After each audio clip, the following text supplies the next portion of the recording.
안녕하세요, 여러분. 오늘은 그 스웨덴이 복지 국가로 성공할 수 있게 된 그 이유 중에 하나인 그 스터디 서클, 한국말로는 뭐 학습 동아리 정도 되겠네요. 이런 학습 동아리 문화가 굉장히 보편화되어 있다고 하는데, 과연 이 학습 동아리가 무엇인지 한번 좋은 기사가 있어서 여러분들한테 한번 읽어드리도록 하겠습니다. 그 스웨덴 스톡홀름에서 열린 시민교육 세미나에 참석할 기회가 있었다네요. 이제 이 글을 쓰신 분이 세미나 이후에 스웨덴 성인교육위원회 절제운동본부와 스터디 서클을 운영하고 있는 기관들을 방문해서 인터뷰를 가졌다고 합니다. 그들의 교육 운동에 대한 열정에 큰 감동을 받았다네요. 한국에도 이런 운동을 전파해보면 어떨까 하는 생각을 가졌다고 합니다. 스웨덴의 사회 환경 및 교육 환경에서 스웨덴 정치는 한마디로 국민과의 소통을 통한 국민 정치라고 할 수 있습니다. 이런 전통은 1880년대 후반부터 오랫동안 3인당 사회민주주의죠. 3인당이 장악했기 때문이기도 하지만 산업혁명과 함께 불었던 음주 문화를 바로잡기 위해 금주, 절제운동, 1910년대 여성 참정권 운동, 1930년대의 노동자의 삶의 질과 노동 조건의 개선을 위한 노동운동 때문이기도 합니다. 1940년대 사회적 협의를 통한 살바텐 협약, 노사협력을 위한 협약이죠. 1960년대 반전, 평화국민운동, 1980년대 환경보호운동 등 수많은 국민운동을 범사회적으로 펼쳐나가면서 오늘날 스웨덴 복지국가 모델이 정착되게 했습니다. 물론 여기에는 1872년 이후 중립국 선언을 한 덕분이기도 하죠. 200여 년간 전쟁의 포화를 비껴갈 수 있었기에 경제적인 부를 축적할 수 있었다는 점도 무시할 수 없죠. 하지만 국민 중심의 스웨덴 민주주의가 있기까지는 시민들의 적극적 참여와 국민운동이 가장 중요한 역할을 담당했다고 할 수 있습니다. 스웨덴에서 배움은 곧 자신을 가르치는 행위를 의미합니다. 태어나서 죽을 때까지 평생 학습 개념이 녹아들어 있습니다. 교육의 요람인 셈이죠. 스웨덴의 평생 학습은 주로 지역마다 위치한 포크 하이스쿨에서 스터디 서클을 중심으로 시민 주도적으로 이루어지고 있답니다. 포크 하이스쿨은 민중대학 혹은 국민대학으로 번역되는데 사실 덴마크의 그룬트비히에 의해 만들어진 국민대학이 그 시조이죠. 하지만 지금은 전체 스칸디나비아 반도에 전파되어 스웨덴에도 곳곳에 포크 하이스쿨이 건립되어 있어 언제나 자신들이 원하는 교육을 받을 수 있습니다. 그 안에서 자체적으로 학습 동아리를 만들어 함께 학습할 수 있도록 제도화되어 있죠. 스터디 서클의 유래와 현황을 보면 학습 동아리는 스웨덴의 대표적인 학습 공동체로서 1902년 오스카 올슨에 의해 창시되었습니다. 오스카는 사회교육의 모토를 국민에 의한 교육으로 정하고 성인 교육이 성공 발전하기 위해서는 그 조직이 학습자 자신들에 의해 조직되고 지지되어져야 한다고 믿고 있지요. 시민들의 적극적인 참여가 있어야 한다고 그 소망 하나가 실천기구로 스터디 서클이 탄생하게 됩니다. 1989년이라네요. 스터디 서클은 지역 주민들의 학습 품앗이를 통해 자기 개발과 지역 사회 개발을 촉진하는 학습 공동체 운동입니다. 특히 시민들로 하여금 그들의 국가나 지역 사회의 삶을 깊이 이해하고 참여하도록 하는 시민 교육의 장이지요. 1947년부터는 정부의 재정 보조를 본격적으로 지원받기 시작하였으며 이후 급속 팽창하게 됩니다. 스웨덴의 성인교육위원회 산하에는 8개의 스터디 서클을 운영하는 조직이 있는데 일정한 요건만 갖추게 되면 리더에 대한 사례금, 교재비, 운영비 등을 평가해서 지원하고 있습니다. 국고 보조금을 받으려면 학습은 최소 20시간 이상 지속되어야 하며 3명 이상만 모이면 스터디 서클을 조직할 수 있지요. 정부 보조금은 비용의 75% 정도, 장애인이나 이민자를 위한 소외자를 위한 스터디의 경우에는 전액 지원을 받습니다. 현재 스웨덴 성인의 60% 이상이 스터디 서클에 가입되어 있으며 전국에 약 28만 개의 동아리가 운영되고 있다고 하니 부러울 따름입니다.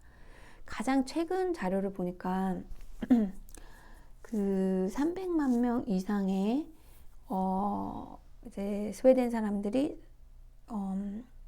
45만 개의 동아리가 운영된다고 하고 있다고 하더라고요.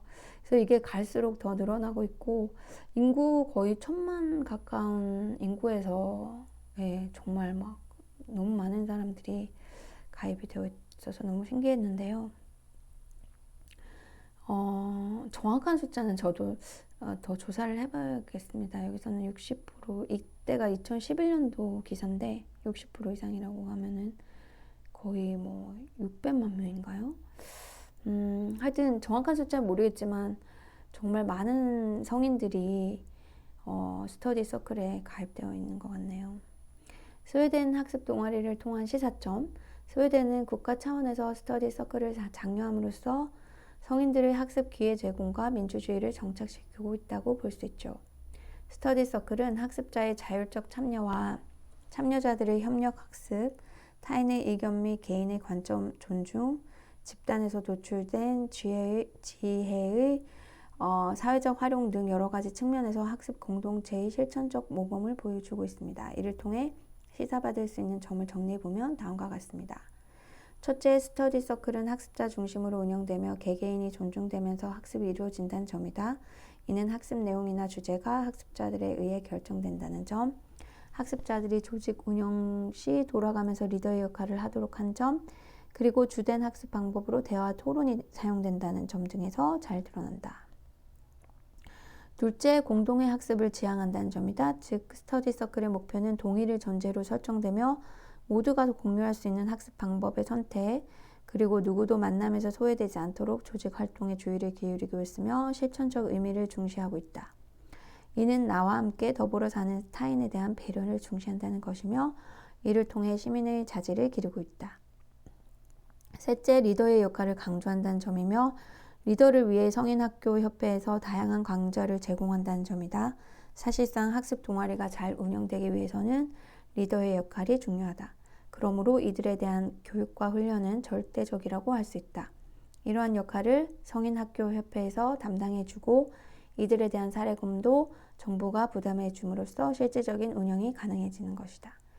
넷째, 학습 방법이 다양하다는 점이다. 학습 동아리의 접근 방식이 다양하기 때문에 학습자들의 다양한 교육적 요구를 충족시킬 수 있으며 학습 효과도 극대화할 수 있다. 이렇듯이 스웨덴 학습 동아리는 성인들로 하여금 자기 주도적인 학습을 통해 자신의 관점으로 설정하게 되어 있답니다. 더 나아가 자신을 보다 사회적인 맥락에서 바라볼 수 있게 함으로써 민주 시민사회를 구축하는 토대가 되었지요. 뿐만 아닙니다. 정부는 적극적으로 협조, 필요한 재정적 뒷받침을 해주었지요. 그 외에 정치적 조직, 노동조합, 대중운동단체 그리고 지방정부들도 자율적으로 이에 적극적으로 도왔기 때문에 오늘날과 같이 활성화될 수 있었다고 봅니다. 가장 중요한 것은 학습자들의 적극적인 참여가 있었다는 것, 사회 전체적인 학습 분위기도 한 몫을 담당했다고 봅니다.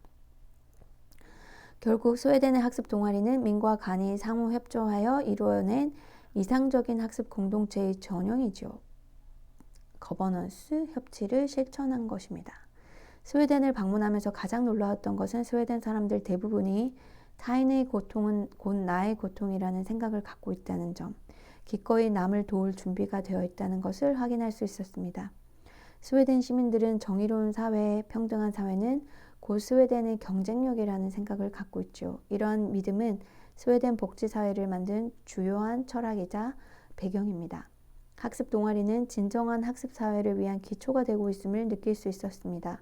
한국에도 많은 단체들이 교육 문화를 꽃피우기 위해 노력하고 있지만 아직은 국가의 지원이나 시민의 참여는 부족합니다.